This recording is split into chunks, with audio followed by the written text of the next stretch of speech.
Hello everyone. हमारी बाल विकास की ये फर्स्ट क्लास है। हम देखते हैं, आज मेरा फर्स्ट बाल विकास की फर्स्ट क्लासेस है। हम देखते हैं चैप्टर में विकास की अवधारणा। विकास की अवधारणा में हम समझते हैं कुछ प्रमुख फैक्ट्स हैं जिसको हमें याद रखना बहुत ज़रूरी है। विकासात्मक कार्य का संप्रत्यय रॉबर्ट हेविंगहॉर्स्ट ने दिया।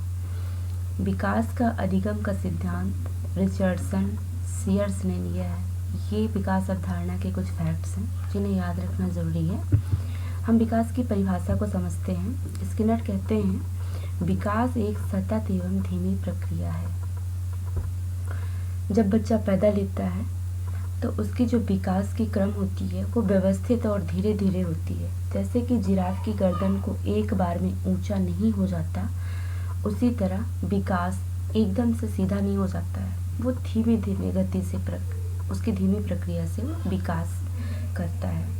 वुडवर्थ के अनुसार, वुडवर्थ कहते हैं कि बालक का विकास वंशानुक्रम वातावरण का गुणनफल होता है। हम समझते हैं कि विकास वंशानुक्रम और वातावरण दोनों ही प्रभावित करते हैं बच्चे के विकास में। जैसे कि किसान अच्छा धान का बीज लेके आता है, लेकिन अच्छा धान का बीज पैदावार के लिए बीज लाता है, पर किसान क्या कर लेगा अच्छा बीज बोकर जब होगी ही नहीं बारिश, मतलब वातावरण। इससे हम ये समझते हैं कि वंशानुक्रम और वातावरण दोनों ही प्रभावित करते हैं। और सबसे बड़ी बात ये कि ये गुणात्मक है, गुणनफल होता है। हम इसको योगात्मक क्यों नहीं कह सकते, मात्रात्मक क्यों नहीं कह सकते? क्योंकि हम वंशानुक्रम को परसेंटेज में नहीं निकाल सकते, ना वातावरण के कि वंशानुक्रम 80% है, 20% एनवायरनमेंट है। हम ऐसा नहीं बता सकते। ये दोनों ही प्रभावित कर सकते हैं, इसलिए हम इसको एक ही फैक्ट है 2 × 2 = 4।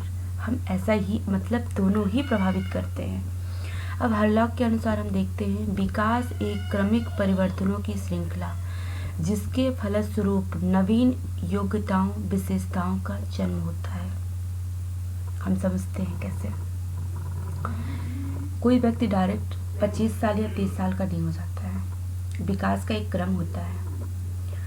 विकास एक क्रम में होता है, एक एरिया में होता है। जैसे कि शैशवावस्था, बाल्यावस्था, किशोरावस्था, प्रौढ़ावस्था, सारी अवस्थाओं से होकर गुजरता है।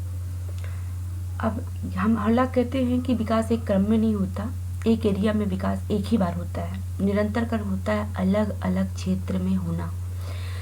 लाइक अगर हम कुकिंग कर रहे हैं, हम दाल चावल बनाना सीख रहे हैं, हमने 1 दिन बनाया, 2 दिन बनाया, लेकिन हम दाल चावल प्रॉपर सीख गए। अगर हमें नई रेसिपी चीज़ें सीखनी है तो हम चाउमीन, मंचूरियन जो भी बनाना सीखते हैं। मतलब हमारे अंदर नई आदत का जन्म होना या विकास होना ही विकास होता है। हम आगे समझते हैं।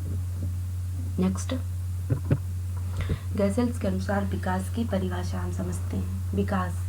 विकास एक अवधारणा से अधिक जिसका निरीक्षण, मूल्यांकन, शरीर रचना, अंग, विश्लेषण एवं व्यवहार तीनों रूपों में माना जाता है। ठीक है, हम समझते हैं कैसे। 3 बहुत ही इम्पोर्टेंट चीज़ें जो कि विकास के लिए बहुत ही महत्वपूर्ण है: निरीक्षण, मूल्यांकन, विश्लेषण एवं व्यवहार।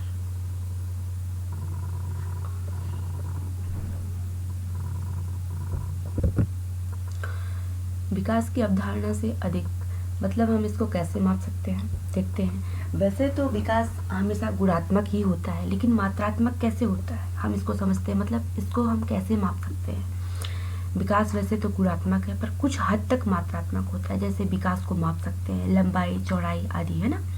और इसका मापन कर सकते हैं। जैसे शैशवावस्था में जब बच्चा होता है तो 90% उसका मस्तिष्क ग्रो कर चुका होता है, डेवलप हो चुका होता है, उसकी ग्रोथ हो चुकी होती है। इससे हम ये कह सकते हैं कि विकास मापा जा सकता है। हम आगे देखते हैं। मुंडो के अनुसार विकास भ्रूण अवस्था, वृद्धावस्था होने वाले परिवर्तनों की श्रृंखला है।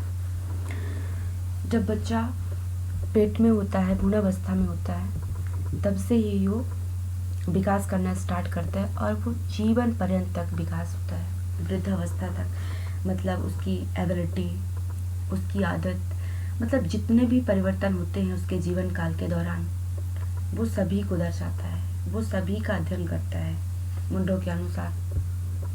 हम आगे समझते हैं वृद्धि एवं विकास।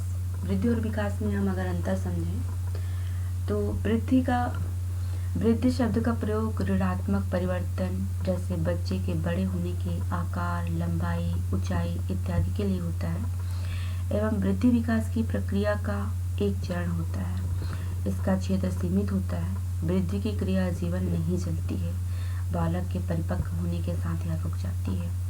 बालक की शारीरिक वृद्धि हो रही है, इसका अर्थ यह नहीं हो सकता कि उसमें विकास भी हो रहा है। वृद्धि मूर्त में दिखाई देता है, मात्रात्मक होता है, दिशा निश्चित नहीं होती है।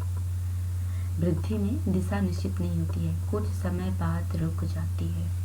हम इसे समझते हैं कैसे। वृद्धि जो होती है, वृद्धि को हम समझ सकते हैं कि वृद्धि जो मूर्त होती है, मूर्त मतलब दिखाई देता है, दिखाई देता है, मूर्त दिखाई देता है। कैसे? जैसे कि छोटा सा पौधा हम लगाएं, छोटा सा पौधा लगाने के बाद हम देखते हैं कि छोटा सा पहले लेके आते हैं, बाद में देखते हैं 10 से 15 दिन के बाद वो काफ़ी बड़ा हो जाता है। इससे हम देख सकते हैं, यहाँ हम समझ रहे हैं कि मूर्त है, इसलिए हम ये समझते हैं कि वृद्धि मूर्त है, हम देख सकते हैं इसे। और मात्रात्मक कैसे है? मात्रात्मक हम एग्जाम्पल पौधे का ही ले लेते हैं। हम पौधा लाए छोटा सा, और पौधा जैसे ही बड़ा होता है, हम उसको बहुत छोटा सा लाए थे, आज हम उसको मीटर या सेंटीमीटर में माप सकते हैं। इससे ये कह सकते हैं हम कि वृद्धि मात्रात्मक होती है। तीसरी बात, दिशा निश्चित नहीं होती। हम कैसे कह सकते हैं दिशा निश्चित नहीं होती?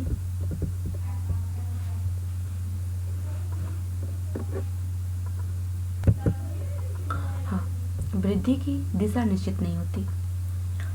हम देख लेते हैं एग्जाम्पल के तौर पर, जैसे जम्मू कश्मीर, लद्दाख, ये ऐसे इनके तापमान जो होता है, जैसे तापमान शून्य के ऊपर गया तो यह पॉजिटिव हुआ, शून्य के नीचे गया तो नेगेटिव हो गया। मतलब शून्य के नीचे नेगेटिव, तब भी कह सकते हैं कि ग्रोथ हो रही है, चाहे वो पॉजिटिव में वे में हो रही है, नेगेटिव, मतलब वृद्धि हो रही है, पर दिशा निर्धारित नहीं है, दिशा निश्चित नहीं है। अब देखते हैं कुछ समय बाद वृद्धि रुक जाती है। जैसे जब बच्चा पैदा होता है, शैशवावस्था से बाल्यावस्था में जाता है, बाल्यावस्था से हो जाता है, किशोरावस्था में जाता है, प्रौढ़ावस्था में जाता है। एक समय के बाद उसकी जो मोटाई, चौड़ाई, ऊंचाई उसकी रुक जाती है। इससे हम ये कह सकते हैं कि वृद्धि कुछ समय के बाद रुक जाती है।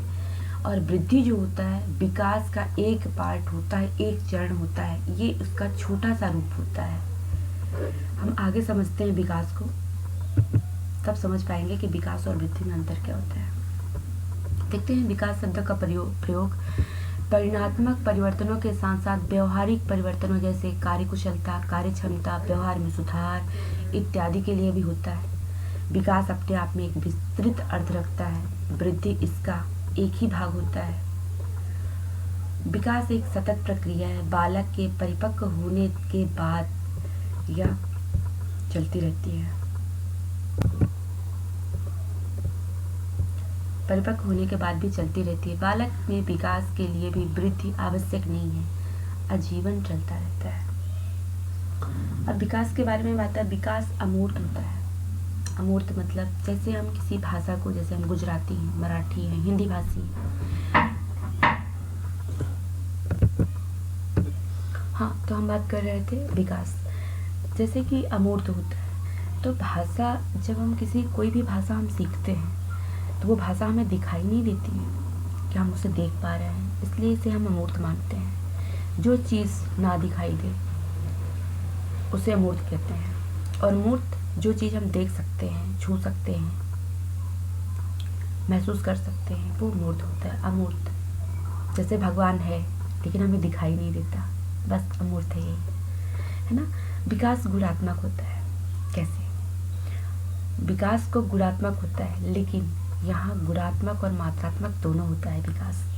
विकास, जैसे शासनावस्था में मैं बताई कि मस्तिष्क 90% का ऑलरेडी विकसित हो जाता है, बेसिल ने कहा है। इसलिए कुछ हद तक यह मात्रात्मक और गुणात्मक दोनों ही होता है। और हमेशा विकास जो होता है सर से नीचे की मतलब चोटी से एड़ी की तरफ इसका विकास होता है। मतलब इसकी दिशा निश्चित होती है, चोटी से एड़ी नहीं, चोटी से एड़ी इसका विकास होता है। और यह आजीवन चलता रहता है, जीवन पर्यंत, तब तक हम जिंदा रहते हैं, जब तक उस चीज़ या वस्तु, विषय या किसी भी चीज़ की जब तक अस्तित्व होता है तब तक उस चीज़ में आजीवन चलता रहता है।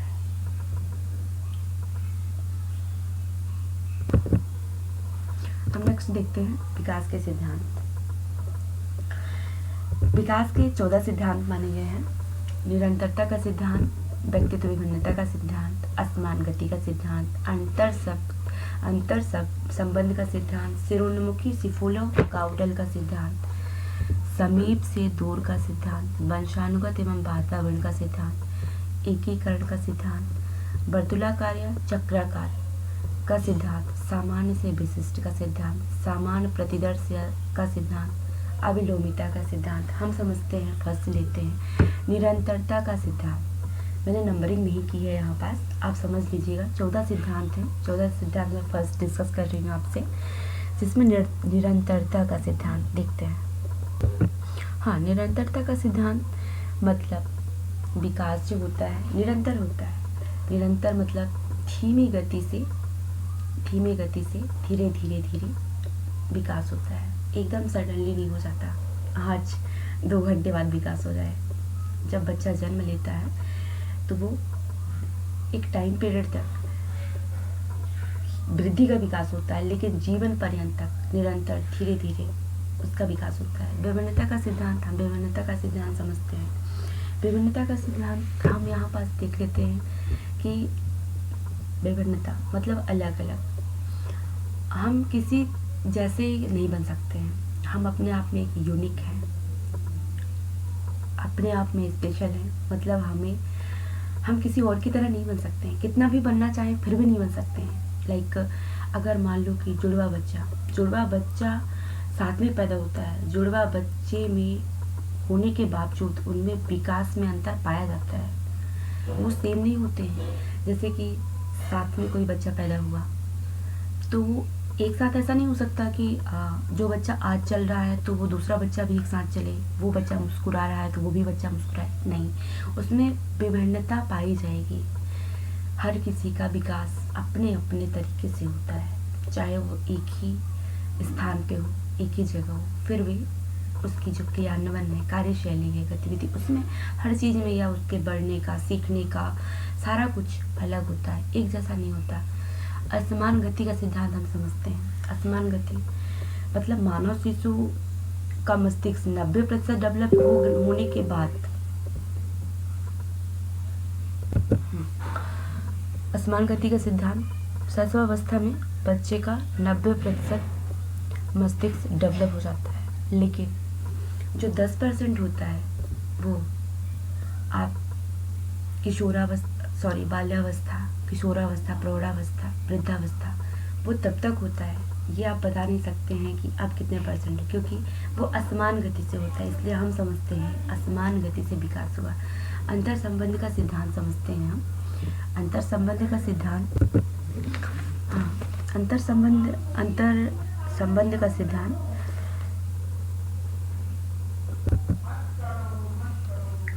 बायो के फादर अरस्तु ने कहा है कि स्वस्थ शरीर में स्वस्थ मस्तिष्क रहता है, ठीक है, स्वस्थ शरीर में स्वस्थ मस्तिष्क रहता है।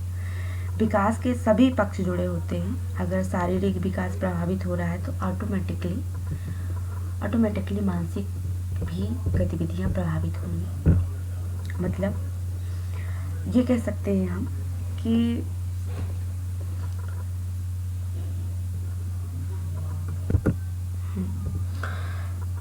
अगर आप शारीरिक विकास प्रभावित होने की बात होती है तो जहाँ मानसिक विकास होता है वो आपस में जुड़े होते हैं। मानसिक विकास और शारीरिक विकास, अगर अच्छा शरीर है, तो अच्छा स्वस्थ दिमाग होगा, तो ऑटोमेटिकली मानसिक विकास प्रभावित होगा, क्योंकि विकास के सभी पक्ष आपस में जुड़े होते हैं, है ना। इससे हम कह सकते हैं कि अगर शारीरिक विकास प्रभावित होगा तो ऑटोमेटिकली मानसिक विकास प्रभावित होगा, क्योंकि वो अलग नहीं है, दोनों एक दूसरे को प्रभावित करते हैं। हम देखते हैं सिरोन्मुखी सिफेलोकाउडल का सिद्धांत, काउडल का सिद्धांत, है ना। इसे हम समझते हैं। सिरोमुखी और सिफेलोकाउडल का सिद्धांत जो है, सिफेलो का मतलब होता है सिर, काउडल मतलब नीचे की ओर। मतलब हम ये कह सकते हैं कि विकास हमेशा सिर से नीचे की ओर होता है, मतलब चोटी से एड़ी की ओर। सिफेलोकाउडल ये सिद्धांत बतलाता है कि जब बच्चा पैदा होता है तो उसका सिर का पहले विकास होता है, उसके मस्तिष्क का 90% ऑलरेडी विकास हो जाता है शैशवावस्था में। मतलब हम कह सकते हैं कि सिर से फिर इसके बाद नीचे की ओर विकास होता है, मतलब हम ये कह सकते हैं। समीप से दूर का सिद्धांत, इसका मतलब ये है कि समीप से दूर का यानी कि बाहर की ओर, ठीक है। नज़दीकी अंग, है ना। हाँ, समीप से दूर का सिद्धांत को इंग्लिश में कहेंगे प्रॉक्सिमो डिस्टेंट। मतलब प्रॉक्सिमो मतलब नज़दीक, डिस्टेंट यानी दूर। तो हम यहाँ समझते हैं कि नज़दीकी अंग का पहले विकास होता है, जैसे केंद्र है ना, छाती, फिर बाद में भुजा का विकास होगा, फिर बाहरी अंग का विकास होगा। इसलिए ये कहता है कि सिफेलोकाउडल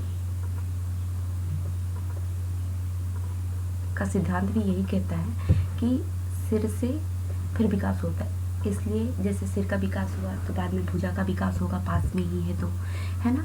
यानी पहले नज़दीकी अंग का विकास होगा, बाद में फिर दूर का विकास होगा। वंशानुगत एवं वातावरण का सिद्धांत हम समझते हैं। वंशानुगत एवं वातावरण का सिद्धांत जो होता है, विकास एक तरफा नहीं होता, या दोनों संयुक्त होते हैं। मैंने आपको पिछले में बता चुका है कि वंशानुगत और वातावरण, मैंने पौधे का एक एग्जाम्पल दिया था, बीज का, सॉरी, कि जैसे एक अच्छा बीज आप बोते हो तो आपको बारिश की आवश्यकता होती है, उसी तरह वंशानुगत और वातावरण मतलब जीवन में बहुत ही आवश्यक है वंशानुगत और वातावरण का सिद्धांत। अब हम समझते हैं एकीकरण का सिद्धांत। एकीकरण होता क्या है? एकीकरण ऐसा होता है कि जैसे एक छोटा सा बच्चा है, हम एकीकरण को समझते हैं। एकीकरण मतलब हम किसी चीज़ पर कंट्रोल पाना, नियंत्रण करना, ठीक है। तो बच्चा जैसे ही जब छोटा होता है तो दूर रखे टेबल में कोई भी चीज़ अगर वो पाने की कोशिश करता है तो पूरी बॉडी को सरकाता है, फिर वो ये नहीं समझ पाता कि मुझे मेरे हाथ के यूज से ही मुझे मिल जाएगा, मुझे पूरी बॉडी की ज़रूरत नहीं है वहाँ तक सरकाने की। फिर वो पूरी बॉडी से घसीटता हुआ जाता है वहाँ तक। तो इसका मतलब हम ये कह सकते हैं कि एक बच्चा अगर वस्तु लेना उसे नहीं मालूम है कि वो हाथ से ले सकता है ना। लेकिन थोड़े दिन बाद जब वो बड़ा होता है तो वो समझ जाता है। कैसे समझ जाता है? बड़ा होने के बाद वो समझ जाता है अंगों पर नियंत्रण करना, स्पेशलाइजेशन करना, विशेषीकरण करना, ठीक। पहले पूरे शरीर में, फिर हाथ पैर, फिर फिंगर पर नियंत्रण पा लेता है, मतलब इसे कहते हैं एकीकरण। अब हम देखते हैं वर्तुलाकार या चक्राकार का सिद्धांत। हम इसे समझते हैं ये होता क्या है। वर्तुलाकार या चक्राकार को हम सीधे से रिलेट करते हैं, अगर मानव जीवन से हम इसे रिलेट करें। या तो बच्चा जब पैदा होता है तो धीरे धीरे बड़ा होता है, बड़ा होने के बाद वो एक वृद्ध अवस्था में चला जाता है ना। वर्तुलाकार मतलब वो एक नीचे झुकता हुआ, झुकाव की ओर जाता है, आप ऐसा कह सकते हैं। टच द पॉइंट मैच्योरिटी मतलब प्रत्येक परिपक्वता प्राप्त कर लेने के बाद विकास ढलान तक जाएगा, ढलान की तरफ जाएगा, हम ये समझते हैं इसे। जैसे कि हम एग्जाम्पल ले लेते हैं, जब बीज अंकुरित होने के बाद पत्तियां, पौधा धीरे धीरे झुकाव की ओर उठने लगता है ना, इसे सर्पाकार भी कहते हैं। जैसे पेड़ लग जाना तो वो ऑलरेडी झुक जाता है, इसी तरह झुकाव, इसको हम कह सकते हैं वर्तुलाकार या चक्राकार, सर्पाकार भी कहते हैं इसे। हम नेक्स्ट देखते हैं सामान्य से विशिष्ट की ओर। सामान्य से विशिष्ट की ओर जैसे कि हम ये समझते हैं कि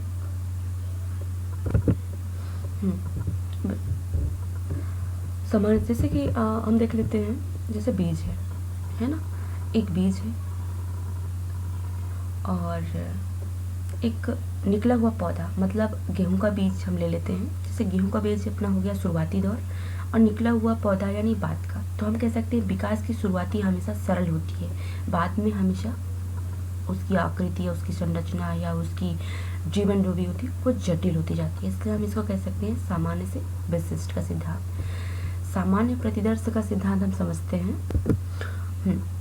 सामान्य प्रतिदर्श का सिद्धांत मतलब कि नमूना, इसको हम कह सकते हैं सामान्य प्रतिदर्श। इसको प्रारूप के नाम से भी जानते हैं, नमूने के नाम से भी जानते हैं, और इसको पैटर्न भी कह सकते हैं। हम एग्जाम्पल के तौर पे समझ लेते हैं कि एक बच्चा है, पैदा लेता है वो इंडिया में, है ना। दुनिया में हर बच्चा एक जैसा व्यवहार करेगा, चाहे वह कहीं का भी हो, है ना, चाहे वो इटली का हो, जापान का हो। मतलब हम ये कह सकते हैं कि बच्चा पैदा होने के बाद वो रोता है ना, फिर मुस्कुराता है, हंसता है।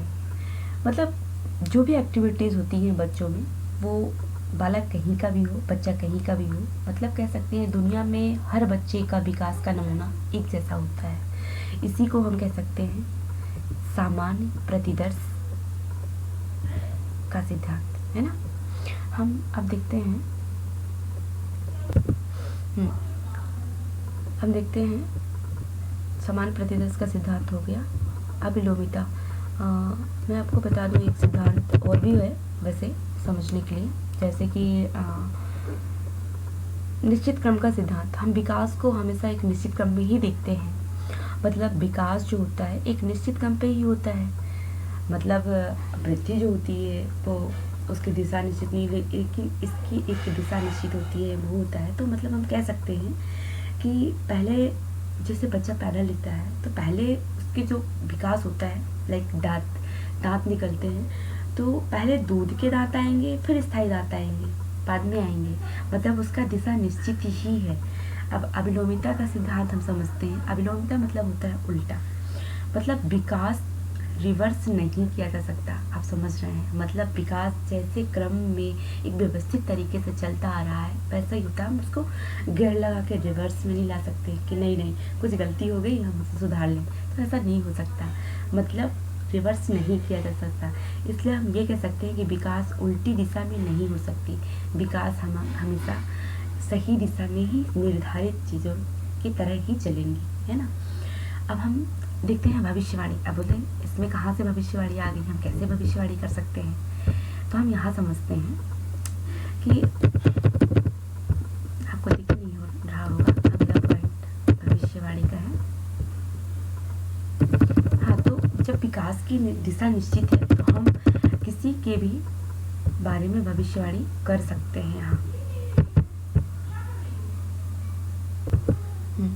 हम ये देखते हैं कि भविष्यवाणी हम क्यों कर सकते हैं कि जब किसी का विकास का क्रम निश्चित है, विकास उल्टा नहीं हो सकता।